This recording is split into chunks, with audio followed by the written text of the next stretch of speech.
자, 안녕하십니까. 평주에서 전해드리는 오늘은 반도체주, 주도주 복귀, 숨겨진 GST 다음 종목이라는 주제를 가지고 방송을 진행해 보도록 하겠습니다. 좋아요, 구독하기, 알람 설정 해주셔서 감사드리고요. 본격적으로 방송 진행하겠습니다. 저번 주부터 시작을 해서 삼성전자와 SK하이닉스가 견조한 흐름을 보였지만 시장이 많이 올라간 부분에 있어서 추가적으로 좀 제한적인 흐름을 보이고 있는 반면에 이제 중소형 반도체에 관련된 종목들이 상당히 좋은 흐름을 보이고 있다. 그래서 반도체주가 지난주부터 좀 조금씩 시장이 상관없이 좀 양호한 상황을 보이고 있기 때문에, 그렇다라고 하면 이제 GST 관련된 종목은 만원대 계속 얘기해드렸지만 이 종목 말고 그럼 또 어떤 종목들이 있는지를 살펴보는 시간을 가져보도록 하겠습니다. 참고로 반도체 관련된 부분의 이슈를 좀 간단하게 생각을 해보시면, 첫 번째는 4월 7일 내일 모레죠. 삼성전자 잠정 실적이 발표가 됩니다. 나름 좋을 거라고 판단을 하고 있는데, 지금 잠정 실적이 증권사마다 좀 틀린 부분들이지만 계속적으로 꾸준하게 이제 올라가고 있다. 처음에는 이익당 기준으로 봤을 때 8, 9조, 10조까지도 생각을 하고 있다. 이런 이야기가 있는 것 같습니다. 그래서 삼성전자에 대한 실적이 계속 꾸준하게 높아지고 있다 라는 거는 좀 긍정적으로 보셔야 될 그런 대목이다 라고 생각을 하실 필요가 있을 것 같고, 근데 이제 삼성전자를 기준으로 했을 때 그동안에 삼성전자는 저점 대비했을 때 5만원에서 9만원까지 올라갔기 때문에 결국 수급적으로 봤을 때 추가적으로 부양을 하기에 상당히 부담이 된다. 시가총액도 크고, 그렇기 때문에 이제 중소형 종목들로 매기가 좀 몰리고 있다 라고 생각을 하시면 될 것 같습니다. 그래서 오늘은 두 종목을 좀 꼽아왔는데, 그래서 최근에 삼성전자에 대한 기대감이 그대로 좀 반도체 업황으로 좀 이어지고 있는 부분이고, 오스틴 공장 셧다운 여파, 그리고 일본 르네사르라고 하는 회사, 이제 자동차 반도체를 만드는 르네사르라는 회사가 이제 화재를 입어서 결국 반도체 품귀 현상이 자동차 쪽으로도 이어지고 있다. 그래서 오스틴 공장은 이제 비메모리 쪽 관련된 부분이고 파운드리 쪽이 일 가능성이 높은 부분이라 빠르게 좀 삼성전자가 조만간 의사표명을 할 가능성이 높다. 그리고 반도체 품귀 현상이 이뤄지고 있기 때문에 D램 가격까지 높아지고 있는 상황이다. 그럼 D램 가격이 높아지면 결국 삼성전자와 SK하이닉스에 대한 D램에 대한 수익성도 높아질 가능성이 높다 라고 볼 수 있는 거죠.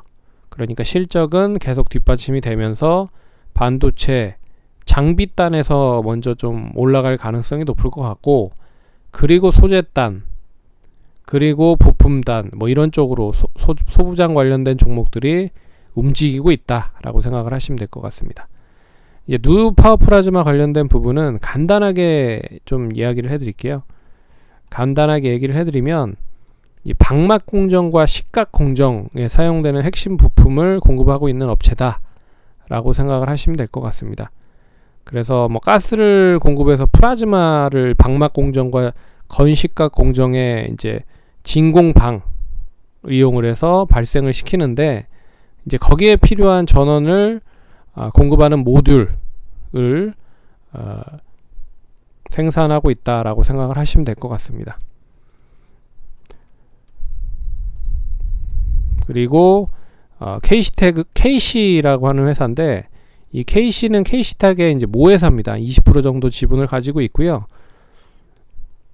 여러 가지 사업들을 좀 진행을 하고 있지만 인적 분할이 돼서 KC탁이 이제 반도체 장비 쪽, 그리고 KC는 이제 가스 쪽 관련된 부분이나 이제 공장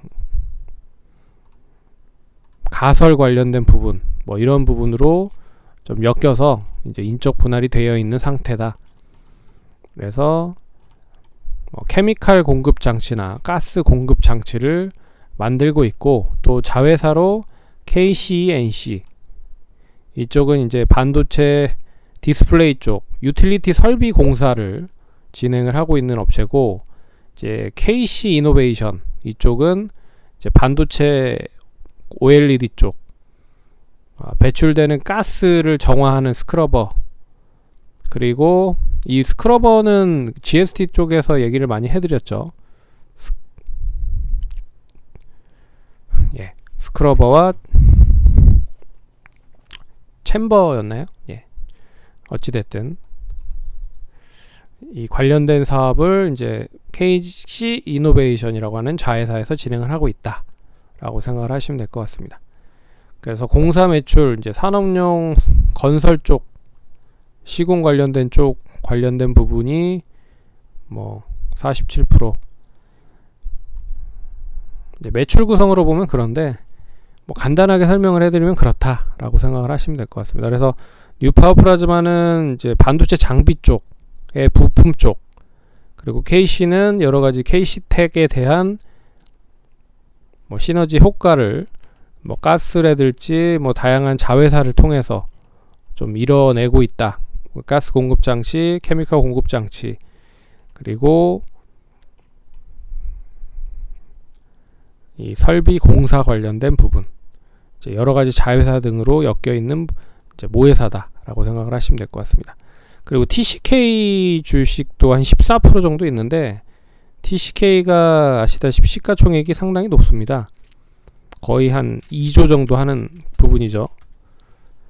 2조 3천억인데 14% 정도를 가지고 있으니 한 3천억 정도를 가지고 그러니까 지금 보유하고 있는 주식 금액만 가지고도 3천억인데 지금 시가총액 KC가 시가총액이 3,700억입니다. 그러니까 얼마만큼 이제 저평가를 받고 있는지 알 수가 있는 부분이죠. 한 3,200억 정도 되겠네요. 14% 정도 되니까.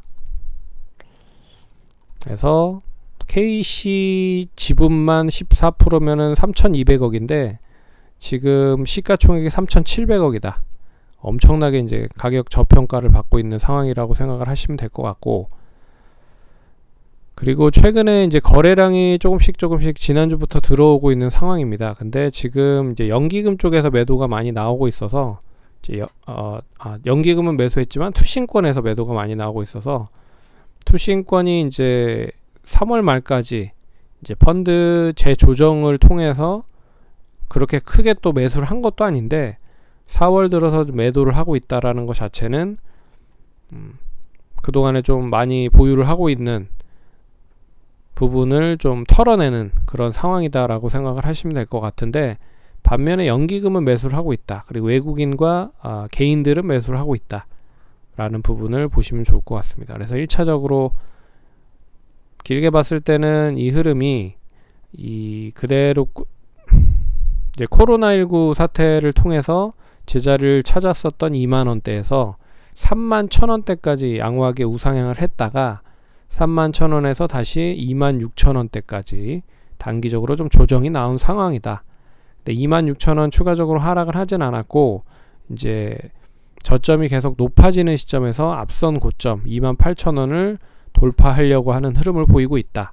그럼 28,000원을 뭐 거래량이 좀 한 30만 주 정도 터져서 한 번 정도 29,000원, 3만원까지 올라가면 이제 앞선 고점은 충분히 갱신을 할 수 있는 구간이 될 수 있다. 그래서 이번에 상승을 한다라고 하면 앞선 이제 고점을 계속 갱신하고 있는 상황이라고 볼 수 있는 부분이고, 실적도 작년 대비했을 때 엄청나게 좋은 실적을 가지고 있다. 그래서 작년 실적만 빗대어서 보더라도 가격적으로 봤을 때는 못해도 한 4만원 이상은 좀 가져야 되는 그런 실적이다 라고 볼 수 있을 것 같습니다. 4만원에야 시가총액 5천억 밖에 되지 않거든요. 근데 KC텍은 지금 6,200억입니다. 참고로 KC가 지분을 한 20% 정도를 가지고 있고요. 20% 정도를 가지고 있으면 1,200억 정도 되겠네요. 1,200억 정도. 그러면 여기 1,200억, TCK 3,200억, 그러면 4,300억 정도 되죠. 4,400억 정도 되겠네요. 지분으로만 4,400억 정도 된다. K시텍은 3일 동안 지금 상승을 하고 있는 상황인데, 외국인과 기관 쪽, 특히나 연기금 쪽에서 많이 매수를 하면서 이렇게 3일 동안 상승을 했다라고 생각을 하시면 될 것 같습니다. 그래서 K씨는 이번에 28,000원, 9,000원 정도만 잘 유지가 되면 뭐 3만원 이상까지는 이제 무리 없이 움직일 수 있지 않을까, 그렇게 보고 있고, 3만원에서 31,000원 양호하게 유지가 되면 추가적으로 35,000원 이상 보시면 좋을 것 같다. 그리고 뉴파워 플라즈마도 시가총액 2,900억 정도밖에 되지 않고요. 작년 실적 기준으로 봤을 때는 작년 실적이 300억 정도, 당기순이익 300억인데